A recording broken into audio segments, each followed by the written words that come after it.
Hey guys, Seiho here. I don't even know if I'm in frame and I don't actually care. Don't look at this.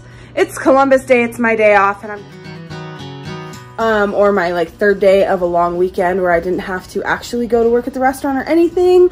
So I've been getting some stuff done around the house, but I thought I would just show you, I have a little cast iron thing that needs reconditioned or rescued or whatever the word is.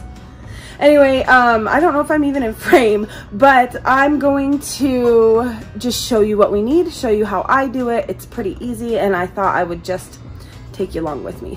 So what you need is just like a surface to dry it on, a couple paper towels, some coconut oil. I don't really care what kind of coconut oil you use. That's what I use. It's cheap, and I don't want to hear why yours is better. And so I also have some Dawn dish soap. It's in a Grove like pump bottle, but it's the Dawn Platinum dish soap, and a Chore Boy, a well-loved one, because I'm not going to open a new one for this video because I honestly don't even know if I have a new one, and I'm not just going to open a new one for this. You will want to set your oven to 350 degrees.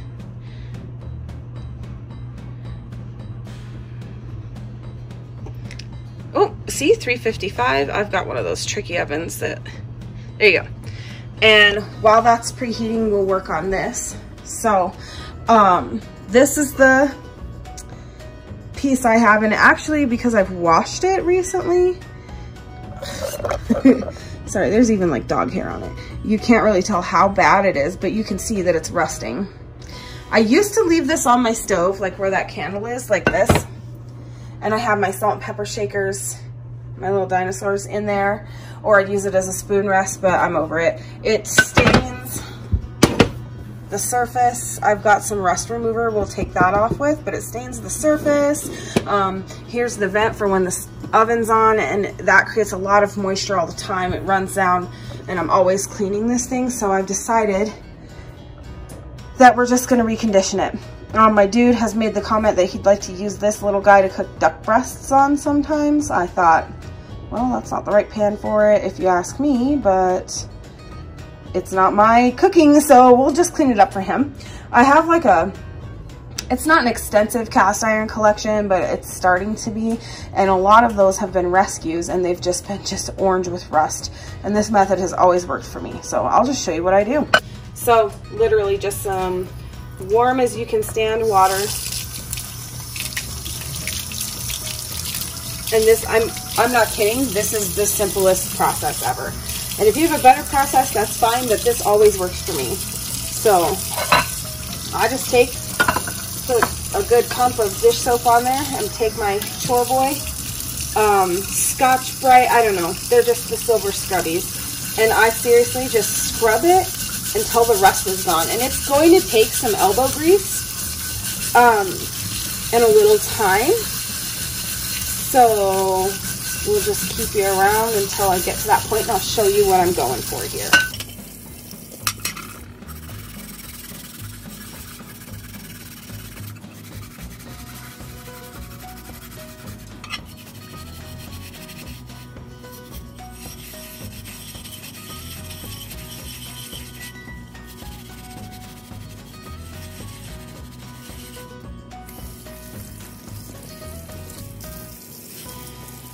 So I'm also doing the inside here. It's pretty well conditioned, but it's like sticky because it's just been sitting on stovetop for so long that it's just sticky. So we're gonna take that off too and just redo everything. This came from probably, it was like one of those cookie kits or a brownie kit or something like that. So that's where we got it from, but it does actually work. It's a working cast iron skillet, so we're going to, plus I love cast iron.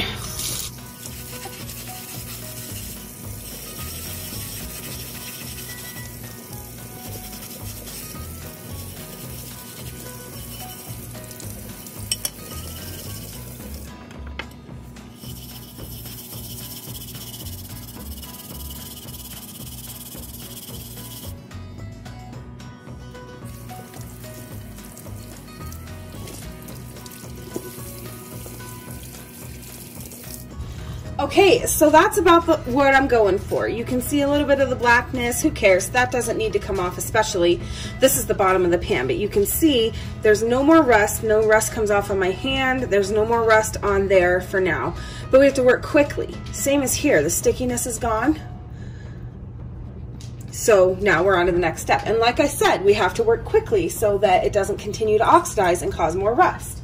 Okay, so here we are on the other side of the sink. Like I always just put a towel out because whatever rust can occur, I don't want it on my wooden surfaces, my countertops, anything. So you just take your paper towel and you're gonna dry all the excess moisture off as good as you can. These are those Viva Selecta size, like cloth-like paper towels. And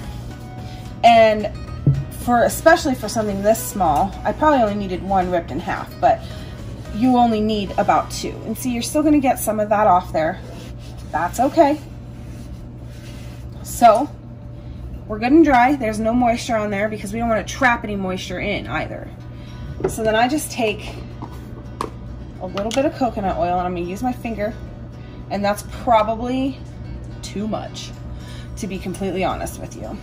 We're gonna wipe the excess away. And wiping the excess away is extra important for what we're doing right now. So we're gonna coat the whole thing.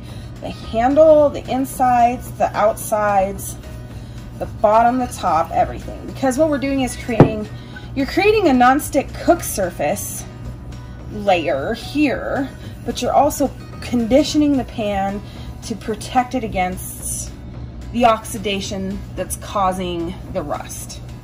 So as you can see, that's pretty greasy. I'm gonna wipe my hands off, or rinse my hands off. Okay, so I have rinsed my hands off, dried them pretty thoroughly, and I have my other paper towel, and now I'm gonna take it and we're rubbing in the oil, but we're also removing the excess now. And you don't want to remove the oil, you want to remove the excess. So like we're just rubbing it in. And if you leave it on too thick, it will make a sticky, syrupy almost surface on the pan, and you're going to have to redo it. That's why we're taking these towels and really, really, really getting in there with it. Okay? And then now we're ready to throw it in the oven. So you can I like to use coconut oil. That's the best thing I have found to condition my pan with, and to I don't know what the right term is right now, but to recondition my pan. So to condition it after washing, or to just recondition it. Gosh, I'll look up the word. It escapes me right now. So you can use coconut oil, you can use vegetable oil, you can use butter, you can use bacon grease. There's so many ways of doing it. You want a food safe oil. Like I said, I have found coconut oil works the best for me. So I'm just going to take this and pop it in the oven for about an hour. So I've got it in the oven. Like I said, I'm gonna leave it in for about an hour. And I like to keep it upside down because if there is going to be any drippage from the oil, if we didn't get it all off, it will drip down and not create like a weird sticky layer in your pan. So then once the hour is up, turn the oven off and leave it in there until everything is really completely cooled. One time I was conditioning a big, huge pan and I didn't even think about it, and I turned the oven off and went to remove it, and I didn't have a good grip on my pot holder, or didn't have my brain on and didn't use a pot holder, and I burnt the whole palm of my hand. So don't do that. Just let it cool completely. That will give it a chance to set, and it will remove any risk of you injuring yourself. And it's that easy. So have fun. If you find cast iron at the thrift store and it's all orange and gross, that is how you give it new life. And so I would encourage you to pick it up if you want it. I would say kind of know the value of cast iron, simply because I have found Lodge, I don't have it hanging on my wall anymore, but I have a decorative Lodge cast iron pan from Cracker Barrel that I got at a thrift store, and I got it for like $5, and I found the matching set to it at a different thrift store, and it was like $40, and it was trashed. So it's not worth it. You can buy it brand new for cheaper than that. So that's something to keep in mind. But happy hunting for your cast iron treasures, and that is literally how you do it. Bye. Columbus. It's Columbus. I can't talk.